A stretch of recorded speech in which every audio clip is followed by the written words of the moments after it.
Tenemos la oportunidad de despedir a nuestro hermano Álvaro e Irene esta mañana. En la tarde ya van a estar allá en Naucalpan de Juárez. Vamos a recibirlos con un fuerte aplauso de bienvenida.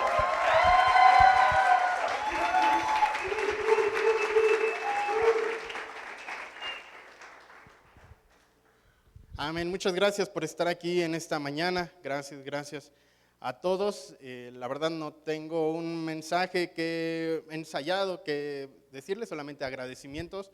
Agradecimientos a cada uno de ustedes por su amistad, su apoyo en cada ministerio, en cada evento que tuvimos. Muchas gracias. A mi pastor por soltarnos, por enviarnos, por la confianza y claro, primeramente a Dios por también darnos esa nueva oportunidad de ir y empezar esta nueva aventura. A nombre de mi esposa, de mi hijo, muchas gracias. Gracias por todo lo que han hecho por nosotros, su amistad una vez más, su apoyo y las puertas abiertas de cada uno en sus casas también que ocurrió. Vamos a abrir nuestra Biblia en Génesis capítulo 17, y vamos a ir al libro de Números capítulo 13. Vamos a ir al libro de Números, capítulo 13 y primeramente Génesis, capítulo 17. A principios de año empecé a leer un libro acerca de finanzas. El libro lo escribió nuestro líder de compañerismo, el pastor Greg, y conforme iba avanzando en el libro encontré brevemente una descripción acerca de Dios que llamó mucho mi atención, lo cual me hizo reflexionar y llegar a este mensaje. Y es en Génesis capítulo 17, la Nueva Traducción Viviente, en el versículo 1 dice lo siguiente: cuando Abraham tenía 99 años, el Señor se le apareció y le dijo: yo soy el Shaddai, Dios Todopoderoso, sírveme con fidelidad y lleva una vida intachable. Cuando leía el libro acerca de finanzas, el pastor describía lo que significa el Shaddai, Dios Todopoderoso. Dice que o los que investigan los nombres, habla que el Dios Todopoderoso, el Dios El Shaddai, es un Dios más que suficiente. Significa en hebreo que muchos pechos. Y del pastor, y estoy de acuerdo con él, decía que como seres humanos, solamente cuando somos bebés necesitamos 2 pechos, vaya. Pero aquí la Biblia lo describe como muchos. Y eso lo lleva a concluir que Dios es más que suficiente. Dios es más que suficiente en cualquier área de nuestra vida. Dios en esta mañana quiere traernos la revelación que Dios es más grande que cualquier problema, que cualquier situación que nosotros podamos vivir o imaginar. Dios es más grande que cualquier situación. Números capítulo 13, vamos a leer el versículo 1 primeramente. Y el 1 y el 2 dice: el Señor le dijo a Moisés: envía a hombres a explorar la tierra de Canaán, la tierra que les daré a los israelitas. Envía a un jefe de cada una de las 12 tribus de los antepasados. Primeramente aquí encontramos el deseo de Dios, y el deseo de Dios para tu vida y para la mía es darnos un destino, llevarnos a una tierra que fluye leche y miel. Si tú vas a tu Biblia y puedes marcar las palabras, la tierra que les daré a los israelitas. En esas breves palabras estamos encontrando el deseo de Dios para ti y para mí, llevarnos a una mejor tierra, llevarnos a un mejor destino. Dios tiene en esta mañana un plan y un propósito para cada uno de nosotros.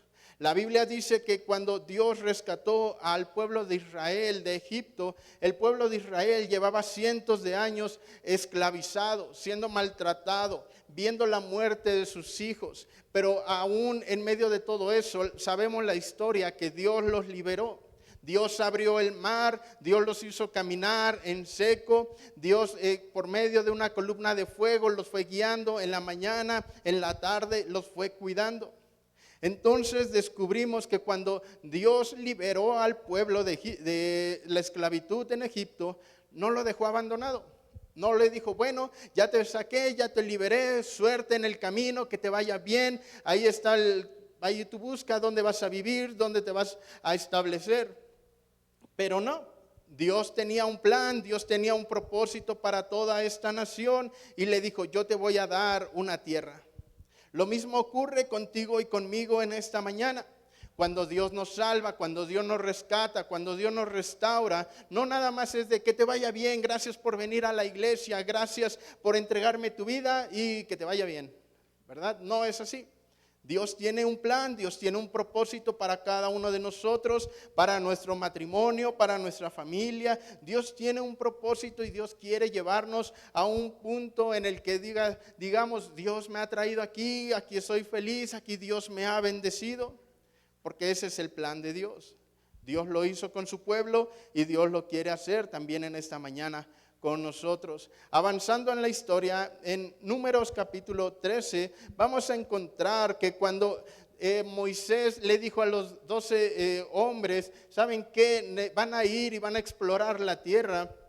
Encontramos que Moisés les dijo, pero se me van a ir por ciertas montañas, se van a ir por el Ajusco, van a ir ahí doblando y ustedes desde ahí de lo alto van a ver toda la tierra. Van a pasar por tal colonia, van a pasar por tal lugar, tal vez había un Oxxo, yo no lo sé, pero te voy a decir algo. Cuando tú y yo leemos la Biblia a detalle, encontramos que Moisés le dijo a los 12 espías, vas a pasar por la tierra donde hay gigantes, pero después vas a ver todo el valle. Cuando Dios nos quiere llevar a un plan, a un destino, Dios nos va a llevar muchas veces a atravesar valles. Nos va a llevar a atravesar puntos difíciles, puntos críticos, porque Dios cuando quiere bendecirnos, muchas veces lo hace, nos hace pasar por esos tiempos para fortalecernos. Entonces descubrimos que cuando los 12 espías caminaron y vieron, encontraron una sorpresa. Habían gigantes, habían ciudades fortificadas. La Biblia nos dice que Dios nos lleva con un propósito. Dios tiene planes y buenos planes para cada uno de nosotros. Por ejemplo, Mateo 8:3 dice, yo quiero que tú seas sanado. Tercera de Juan 1:2 dice, yo quiero que tú seas prosperado. Lucas 4:18 dice, quiero que seas libre de la opresión. Jeremías 29:11 dice, los planes que yo tengo para ti son buenos planes de futuro y esperanza. Dios tiene buenos planes para cada uno de nosotros, pero para llegar ahí tenemos muchas veces que pasar por el valle de los gigantes. Lo segundo que encontramos en nuestra historia es que cuando Moisés envió a los 12 hombres a explorar la tierra, primero no envió a cualquier hombre. Eran cientos de miles toda la nación que había salido de Egipto. Eran 12 tribus y dijo, vamos a escoger al hombre, al jefe de cada una de las tribus y lo vamos a mandar a explorar. En otras palabras, eran hombres selectos. Dicen los jóvenes, era la crema innata, ¿no? De todo esto. Era lo mejor de lo mejor y los mandaron. Y después de 40 días llegaron una vez más estos hombres a dar su reporte y en Números 13, versículo 27 y 28 dice, este fue el informe que dieron a Moisés. Entramos en la tierra a la cual nos enviaste a explorar. Y en verdad es un país sobreabundante, una tierra donde fluye la leche y la miel. Aquí está la clase de frutos que allí se producen. Sin embargo, ahí hay un pero. Sin embargo, el pueblo que la habita es poderoso y sus ciudades son grandes y fortificadas. Hasta vimos gigantes allí y los descendientes de Anac. Pasemos al versículo 32 y al versículo 33, dice, entonces comenzaron a divulgar entre los israelitas el siguiente mal informe sobre la tierra. La tierra que atravesamos y exploramos devorará a todo aquel que vaya a vivir allí. Todos los habitantes que vimos son enormes, hasta había gigantes, los descendientes de Anac. Al lado de ellos nos sentimos como saltamontes y así nos miraban ellos. Preguntémonos un momento, cuando 10 de los 12 espías regresaron y dieron este informe, ¿ellos vieron gigantes? Sí, es verdad, habían gigantes, no estaban mintiendo. ¿Habían ciudades fortificadas, altas con sus ejércitos? Sí, es verdad, sí existían ese tipo de ciudades, pero algo de todo ello ellos se estaban olvidando de Dios. Y aquí está un punto importante, porque cuando nosotros olvidamos a Dios o miramos a un Dios pequeño, las circunstancias cambian totalmente. Ellos acababan de ver abrirse el mar, acababan de ver 10 plagas para ser liberados de Egipto, acababan de ver la columna de fuego y ahora frente a gigantes ellos están viendo a un Dios muy pequeño. Están viendo a un Dios que no puede salvarlos de gigantes, que no pueden darles una ciudad. Y a causa de que ellos ven a un Dios pequeño, su mentalidad es la misma y empiezan a hablar de la misma manera. Nosotros tenemos que tener cuidado. ¿Cómo miramos a Dios? ¿Cómo estamos mirando a Dios? ¿Qué significa Dios para nosotros? Podemos decir en esta mañana, tal vez Dios es insuficiente. Dios es incapaz de bendecirme. Dios es incapaz de darme un mejor trabajo. Dios es incapaz de darme una casa. Dios es incapaz de darme una esposa, un esposo, de restaurarme. Muchas veces vemos a Dios de la misma manera. Porque decimos es que el gigante es muy grande, el problema es muy grande. Y cuando miramos al gigante y miramos a Dios, decimos, Dios, yo sé que tú me salvaste, yo sé que eres todopoderoso, pero siento que en este problema no me puedes ayudar. Entonces empezamos a ver a Dios pequeño, insuficiente. Muchas veces hasta lo vemos, pobre Dios, tú no tienes dinero, tú no puedes bendecirme, no quieres bendecirme. Dios, tú no puedes sanarme. ¿Cómo ve usted a Dios en esta mañana? ¿Es un Dios grande o es un Dios pequeño? Podemos verlo como un Dios insuficiente y cuando nosotros lo vemos de esa manera, nosotros no podemos esperar milagros. No podemos esperar ir a la conquista y ganar si vemos a un Dios pequeño o vemos a nuestro Dios pequeño. La manera en la que usted ve a Dios, la manera en la que usted confía en Él, va a determinar los milagros que usted va a recibir. Porque no vemos los milagros muchas veces, puertas abiertas frente a nosotros. Quizás es por la manera en la que estamos viendo a Dios. Quizás muchas veces, o yo personalmente me he preguntado, Dios, ¿por qué pasa esto? ¿Por qué pasan estas situaciones? ¿Por qué no estoy viendo lo que yo quiero? Y cuando iba leyendo el libro del pastor Greg, me iba dando cuenta de tienes una mentalidad de pobreza. Yo no puedo bendecirte porque tienes una mentalidad de pobreza. Yo no puedo bendecirte porque tú piensas que yo no puedo, que yo no tengo. Y dije, sí es cierto, Dios, yo soy ese hombre. Yo los primeros capítulos lo iba leyendo y dije, Dios, perdóname. Me doy cuenta ahora que tú eres más grande que cualquier situación. A veces nos da miedo avanzar, tomar un ministerio, una responsabilidad, porque decimos, Dios es muy pequeño, no me va a ayudar, Dios me va a desamparar. A veces no damos diezmos, ofrendas o incluso no damos todo porque decimos Dios es incapaz de volverme a bendecir. Lo vemos pequeño, lo vemos bajito. 10 hombres, 10 guerreros selectos, pero en su cabeza miraban a Dios pequeño. Lo segundo que podemos mirar aquí es lo que uno escucha. Números capítulo 13, versículo 32 y versículo 33 dice: entonces comenzaron a divulgar entre los israelitas el siguiente mal informe sobre la tierra. La tierra que atravesamos y exploramos devorará a todo aquel que vaya a vivir allí. Todos los habitantes que vivimos son enormes. Hasta había gigantes, los descendientes de Anac. Al lado de ellos nos sentíamos como saltamontes y así nos miraban ellos. Números 14, versículo 1 al versículo 4 dice: entonces toda la comunidad empezó a llorar a gritos y así continuó toda la noche. Sus voces se elevaron en una gran protesta contra Moisés y Aarón.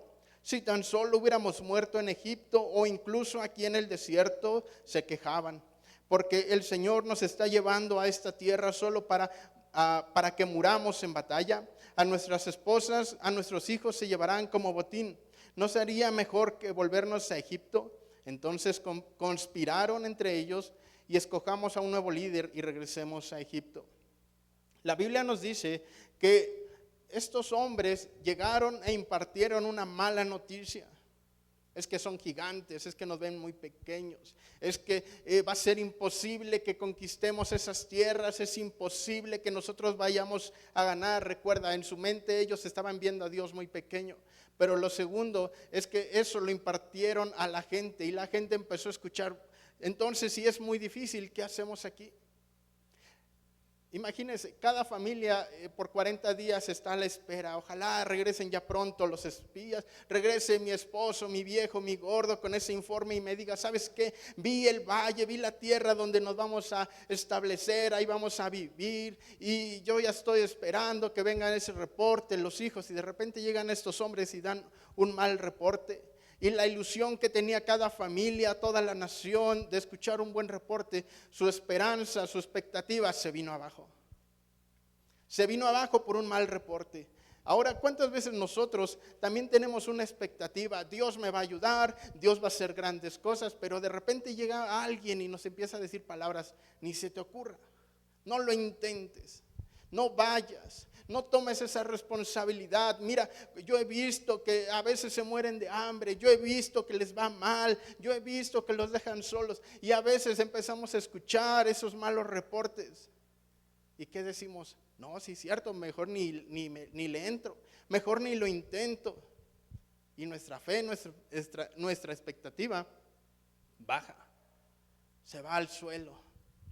Personas, hombres, mujeres, matrimonios, en un momento tuvieron una expectativa.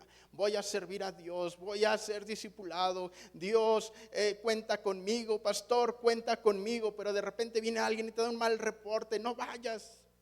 En Naucalpan está la policía, no vayas. No, mejor no voy. ¿Verdad? A veces decimos eso. Viene alguien y te habla incredulidad. Viene alguien y te habla que Dios no te va a bendecir, no puede bendecirte. Mira, Dios no me bendijo, no te va a bendecir a ti.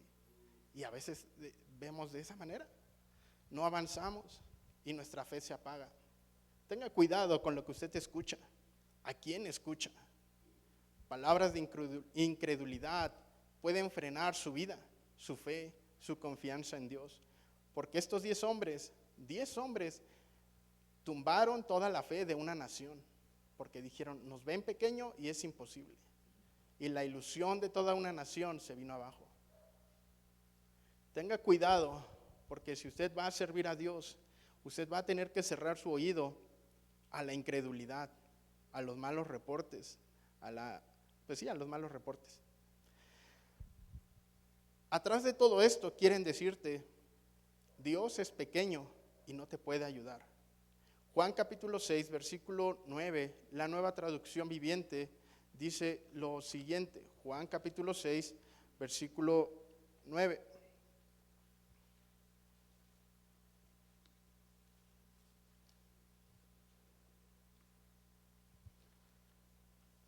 Dice, aquí hay un muchacho que tiene 5 panes de cebada y 2 pescados, pero ¿de qué sirven ante esta enorme multitud?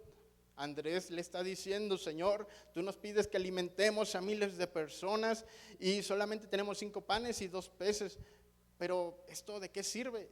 Andrés se lo está diciendo a Jesús, imagínate, se lo está diciendo a Jesús, que es dueño de todo, porque en su mentalidad de Andrés decía, tengo esto pequeño, pero ni aún tú puedes hacer un milagro. Andrés le está diciendo a Jesús, yo sé que eres el Hijo de Dios, yo sé, me acuerdo de la pesca milagrosa, pero ni tú en esta mañana puedes hacer un milagro. A veces miramos a Dios de esa manera. Ni tú puedes hacer un milagro, tengo tan poquito, solo soy yo. Y vemos a un Dios como insuficiente. Primera de Samuel capítulo 17, versículo 11. Primera de Samuel capítulo 17, versículo 11. La Biblia nos dice que Goliat salía por 40 días en la mañana y en la tarde, 80 veces salió a gritarle al pueblo de Israel. Cuando Saúl y los israelitas lo escucharon, quedaron aterrados y profundamente perturbados. 80 veces escucharon a Saúl salir, este hombre, este gigante con su armadura, su lanza, y decirles, tú no me vas a poder vencer, nunca me vas a poder vencer, ustedes no van a conseguir nada. 80 veces.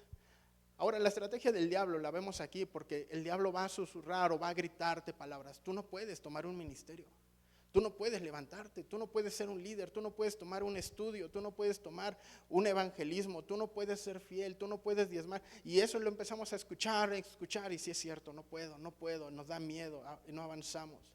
Porque la estrategia del diablo es esa, gritarnos que nunca vamos a poder ser bendecidos. La estrategia del diablo es decirte que tú nunca vas a poder. Tenemos que tener cuidado con lo que escuchamos. porque Goliat provocó miedo en el rey y en todo su ejército. Cuídese mucho de a quién y qué es lo que escucha. Quiero terminar mirando con los ojos correctos, porque nuestro texto nos está hablando de una conquista, nos está hablando de un avance. Y en esta mañana, si vamos a conquistar, si vamos a avanzar a nuevos retos, si usted y yo vamos a bajar milagros para nuestra vida, nuestro matrimonio, iglesia, debemos de mirar a Dios de la manera correcta. Tenemos que mirar a Dios como un Dios que es más que suficiente. Números capítulo 14, versículo 8 al versículo 9, dice lo siguiente.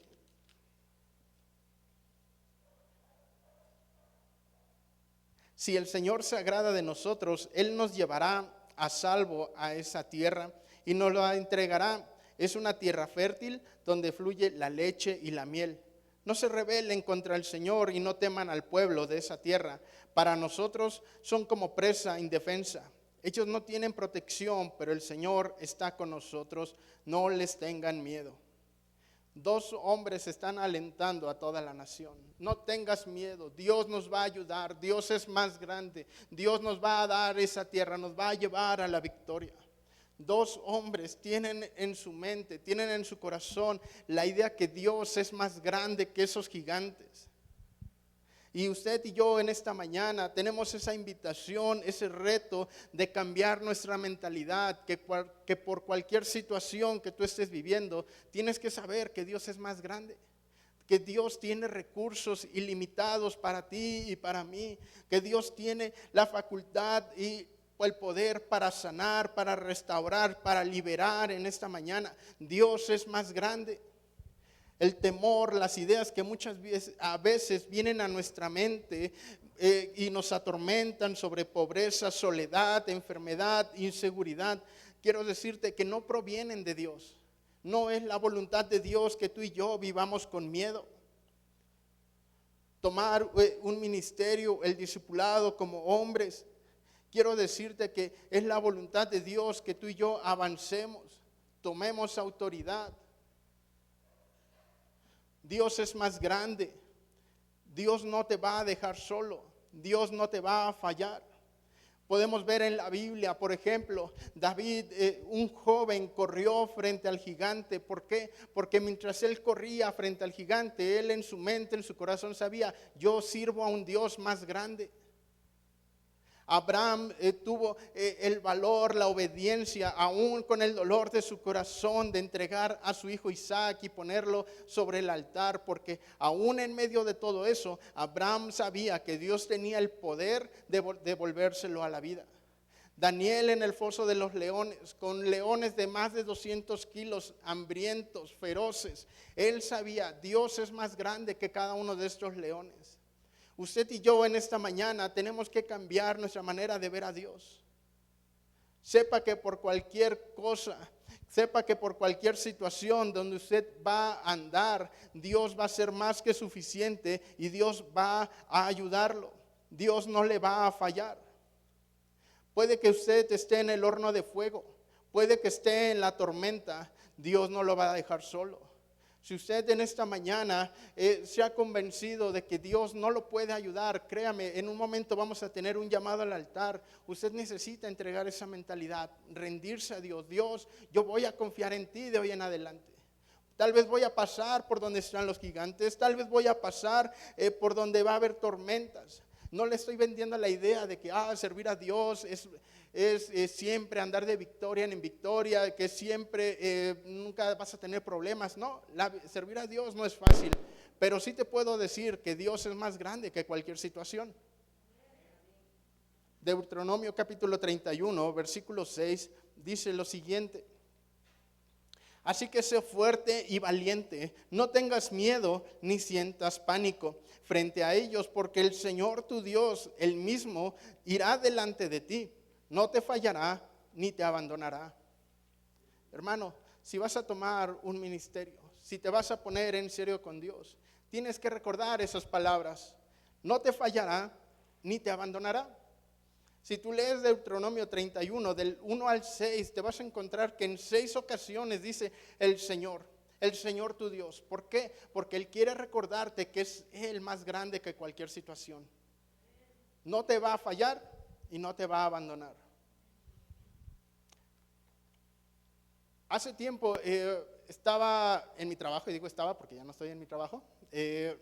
Fui y les dije, voy a renunciar.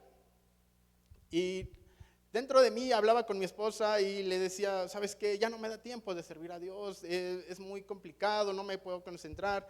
Ella me apoyó, dijo, pues déjelo. Lo dejé. Pues dije, pues me va a mantener, lo dejé. Y cuando fui les dije, ¿sabes qué? Voy a renunciar, lo voy a dejar. Me dijeron, ¿estás loco? Estás ganando más de 1,000 pesos por día, tienes seguro en los mejores hospitales, buenas prestaciones. Mira dónde estás trabajando. Lo sé, pero en mi mente a veces daba miedo de Dios, y si no encuentro otro trabajo. Y algo me decía, Dios es más grande, Dios es dueño de todo. Ok. Pasó una semana, estaba aquí en la iglesia, estaba orando y estaba ya preocupado, hermano. Y yo decía, Dios, no tengo dinero para esta semana, ¿qué voy a comer? Y algo me dijo, yo voy a mandar cuervos que te alimenten. Ok. Y de repente en la semana me dice mi esposa, sin yo decirle nada, me dijo, no le voy a decir cómo me dijo, pero me dijo, yo esta semana pongo la gasolina y la comida. Ay, Dios, gracias, Señor. Y de repente llegan y, oye, ten arrachera. Ah, wow. Y de repente yo me he encontrado y puedo comer un taco de tortilla de harina con queso de puerco y me la paso bien. Puedo comer arrachera y me la paso bien. Llegó la conferencia, se me acerca un hombre y me dice, ten, aquí tienes dinero. Y yo, wow, Señor, tú estás cumpliendo. Pero a lo que voy en todo esto es que cuando tú tomas una decisión para Dios, al principio como que causa miedo. Dios, ¿y si en serio me vas a bendecir? Mira cuánto estoy ganando, en dónde estoy. Yo te voy a bendecir, yo te voy a alimentar. Y de un momento a otro empieza a llegar la bendición. Tienes que saber que Dios es más grande que cualquier situación. Estábamos en la conferencia y Dios trató esto conmigo. Yo soy más que suficiente. Y dije, ok, a donde tú quieras. ¿Quieres aquí? ¿Quieres allá? No hay tema. Yo creo y voy con mi esposa, vamos confiados. Dios es más grande que cualquier situación. Puede ser el Estado de México, no sé dónde pueda ser, pero yo voy con esa mentalidad. Dios, tú tienes recursos. Dios, tú tienes gente clave. Dios, tú eres más grande que cualquier situación. Fácil, yo sé que no va a ser. Yo sé que no va a ser fácil. No te quiero vender esa idea, pero sí te quiero decir que Dios es más grande. Y Dios es más grande en tu vida que en la situación. Solamente si vas a dar un paso, llévate esas palabras. No te va a fallar y no te va a abandonar. Amén. Dele un fuerte aplauso a Dios en esta mañana.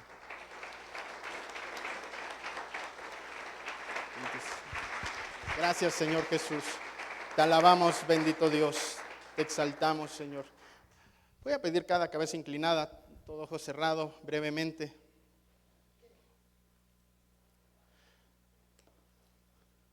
Brevemente quiero hacer una invitación. Hay personas aquí que están por primera o segunda vez. Nunca le han entregado su vida a Cristo. Tú estás aquí, tú has escuchado que Dios es muy bueno, que Dios hace milagros, que trae liberación del pecado. Es verdad. Y tú eres ese hombre o esa mujer. Tú estás aquí por primera o segunda vez. No estás bien con Dios, no eres salvo. Permíteme orar por ti. Levanta tu mano. Ahí atrás, aquí en medio, a los lados. Sé honesto, sé honesta con Dios. Tú no estás bien con Dios, no eres salvo, no eres nacido de nuevo, pero te quieres ir de este lugar como una nueva persona. Tú eres ese hombre o esa mujer, levanta tu mano, permíteme orar por ti. Allá atrás, aquí en medio, a los lados, nadie te está mirando, no quiero exhibirte, solamente es entre tú y Dios. Levanta tu mano, permíteme orar por ti. Tal vez ya ibas a otra iglesia, ya conocías de Dios, ya habías servido, pero por una razón u otra, el pecado, el desánimo, te alcanzó, te apartaste de Dios y hoy estás aquí y tú has escuchado que Dios es bueno, Dios tiene un propósito y hoy quieres volver a los pies de Cristo. Levanta tu mano, permíteme orar por ti. Dios mire esa mano, muchas gracias. Puede bajarla, Dios mire esa mano, muchas gracias. Alguien más que se una a esas personas que son honestas, que digan, yo necesito que Jesucristo cambie mi vida. Yo necesito que Cristo restaure mi corazón. Tú eres ese hombre o esa mujer, honesto, honesta, no te vayas de la misma manera. Levanta tu mano, permíteme orar por ti. Aquí en medio, a los lados, aquí enfrente, allá atrás. un hombre, una mujer, que se una a estas personas, que digan, yo necesito que Jesús cambie mi vida.